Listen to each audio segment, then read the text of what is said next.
Bienvenidos al campus virtual del ciclo 2019-2. Soy la profesora Débora Ponce del curso de Geografía y en la semana 8 vamos a trabajar el tema de la hidrografía para hacer hincapié especialmente en el tema de ríos y también hablar un poco de la hidrosfera. A continuación vamos a resolver preguntas que nos van a permitir distinguir las características de cada una de las vertientes del Perú y además de poder diferenciar el manejo de cuencas con la gestión de riesgos. La primera pregunta hace relación a una de las vertientes más importantes en el Perú, que es la vertiente del Pacífico. Y se suscita o se describe de la siguiente manera. Los ríos en la vertiente hidrográfica del Pacífico tienen su origen en la cordillera occidental de los Andes. Algunos son arreicos y muy pocos registran importante caudal. De acuerdo al enunciado, identifique los sistemas fluviales con al menos una de las características mencionadas. Entonces, lo primero que vamos a hacer es recordar algunas características de la vertiente del Pacífico. Se dice que los ríos de la vertiente del Pacífico nacen en la zona occidental, aclarando que no todos, porque el río Amazonas nace en la zona occidental, pero pertenece o da a luz a los ríos de la vertiente del Amazonas. Sabemos también que estos ríos son cortos y transversales, es decir, que su viaje es horizontal. Son cortos porque el espacio del litoral de la costa es muy pequeño y reducido. Son arreicos y exorreicos, es decir, algunos se convierten en agua subterránea y otros desembocan en el océano. Los ríos del Pacífico son torrentosos y no navegables, con excepción de algunos como el río Tumbes. En este caso, el enunciado nos muestra las características de algunos ríos que sean de la cordillera occidental, arreicos y de poco caudal, cosa que no se suscita en todos los ríos. 1. El río Tumbes es el único navegable de la costa, y esto es verdadero. Esto nos ayuda también porque sabemos que este río es el único que termina en delta. Es exorreico, no es arreico, nace en la zona occidental y lo más importante, tienen abundante caudal. Cumple con una de las características. 2. Las aguas del río Santa son utilizadas en el proyecto Chineca. Si utilizamos agua es porque presenta abundante caudal. 3. El río Ica en su curso inferior atraviesa zonas desérticas. Y como sabemos, el río Ica va colocándose en un cauce muy seco, pequeño, y hasta sabemos nosotros que va comprendida desde la depresión de Ucucaje hasta que ya llega a desembocar del todo. Entonces, como nosotros podemos ver, ese río descrito es un río importante arreico. El río Ocoña forma el cañón del Cotahuasi y es arreico. Y aquí, entonces es correcto porque tiene la característica, pero no. Sabemos que el río Ocoña, que forma el cañón del Cotahuasi, es un río exorreico y no es arreico. Así que esta sería incorrecta, letra C. 2. Ahora tenemos una segunda vertiente, la vertiente del Amazonas. También le llaman vertiente del Atlántico. Estos ríos sí son totalmente distintos a los del Pacífico. Estos son ríos largos, forman valles no transversales sino longitudinales, porque son ríos longitudinales. Estos ríos sí son navegables en su curso inferior, describen meandros y no nacen en la cadena occidental, sino en la cadena oriental y nudos.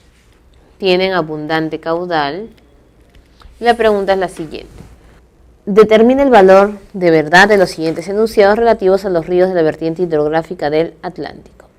Los pongos de Orellana y Rentema se forman por la erosión del río Mantaro en la cordillera oriental, y esto es falso, porque los que forman la mayor cantidad de pongos es el río Marañón.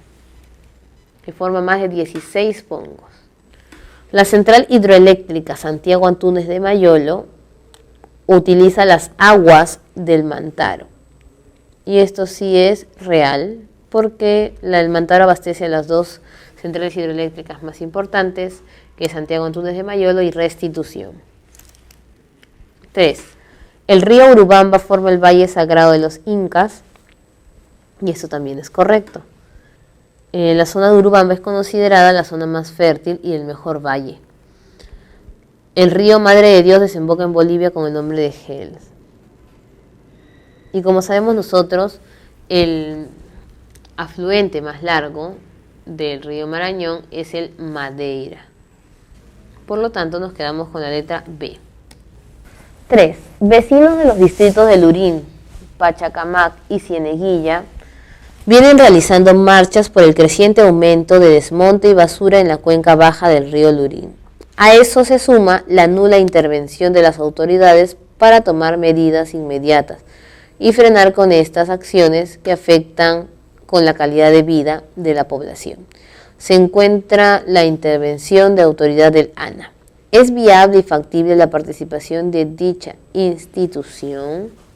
Entonces, nosotros estamos aquí viendo un claro ejemplo de manejo de cuencas. Y lo primero que tendríamos que diferenciar es manejo de cuencas con gestión de riesgos.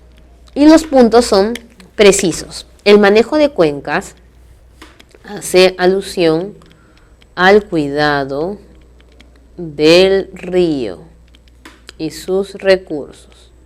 El cuidado que se da en la gestión de riesgos es hacia el ser humano y la satisfacción de sus necesidades. El manejo de cuencas es un proceso integrado del Ministerio de Ambiente y la gestión de riesgos es un proceso integrado del Sistema de Defensa Nacional.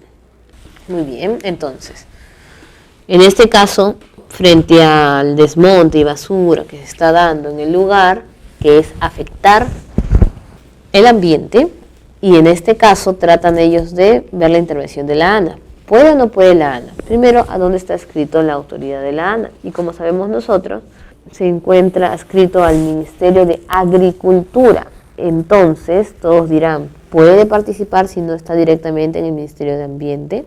Y la respuesta es que sí. ¿Por qué? Porque la agricultura tiene que ver en la buena utilización del agua, que ese es el caso del ANA. Pero el ANA también ve la distribución del agua de río que va a llegar a la agricultura, es decir, la distribución hidrográfica. Por lo tanto, sí podría el ANA apoyar en esta situación. A. Sí, porque es la institución encargada de realizar estudios y análisis de las cuencas hidrográficas. B. No, porque se requiere primero la elaboración de un plan de desarrollo urbano para Lima. C. No, porque su misión es elaborar el plan de manejo de residuos sólidos en espacios urbanos. Sí, porque es la instancia encargada de poner multas y exenciones en materia ambiental. Y en ese caso, la de sanciones sería el problema en relación a OEFA o SENACE, que es la certificación, y no es el caso. Letra A. En el sector de Chosica encontramos 11 quebradas ubicadas en la cuenca media del río Rímac. En los meses de verano, con las altas precipitaciones, acontecen constantes huaicos que afectan a viviendas y la vía principal de comunicación de la zona es la carretera central. Esta situación ocurre año tras año sin que se tome medida alguna en reducción de los riesgos. Sin embargo, una de las decisiones inmediatas para mitigar estos impactos sobre parte de esta cuenca sería: recordemos que la gestión de riesgos tiene también sus partecitas o sus elementos. La gestión de riesgos tiene términos como, bien mencionan allí, gestión, riesgo, mitigación, vulnerabilidad.